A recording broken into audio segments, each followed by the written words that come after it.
Hi guys, Mr. Lee's doing the SQA National 5 Mathematics from 2016. We're doing paper 2 and we're going to be doing question 1 to 4. So a drinks manufacturer is reducing the content of one of their fizzy drinks by 8% per year over the next 3 years. The sugar content of a standard can is currently 35 grams. Calculate the sugar content of a standard can after 3 years. So you want to take away 8% every year for 3 years.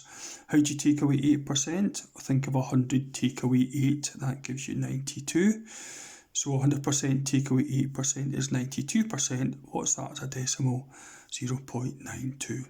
So we want to do 35 times 0.92 to the power of 3. We'll do it over 3 years. So let's just check what that is in the calculator. So 35 times 0.92 cubed, there we have there, and we have 27.25408. Hopefully you saw that, and of course, there it is there, I did it earlier. Okay, let's have a go at question 2. A pollen sample weighs 12 grams. It contains 1.5 times 10 to the power of 9 pollen grains. Calculate the weight of one pollen grain in grams.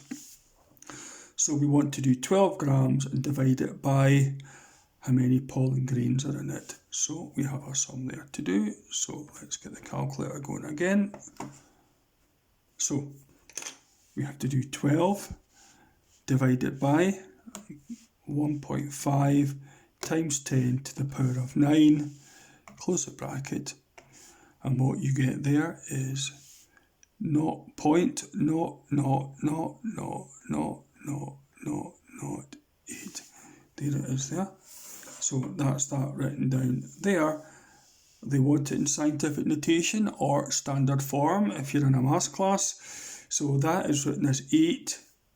So you look for the first non-zero number, which is 8, that goes there, times 10 to the minus, and that 9, one way of doing it is just to count all the zeros there, and that gives you 8 times 10 to the power of negative 9. Okay, let's have a look at question 3.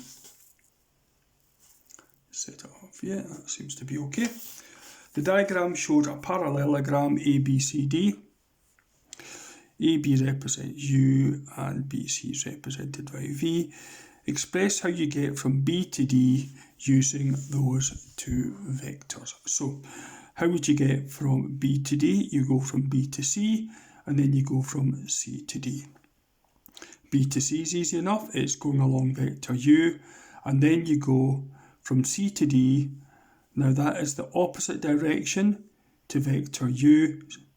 So it's called minus U. So the V add minus U, which is V take U.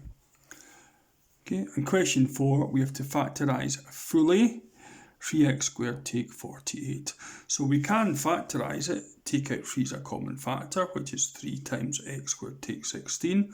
Of course it says fully, so we must factorise that as well.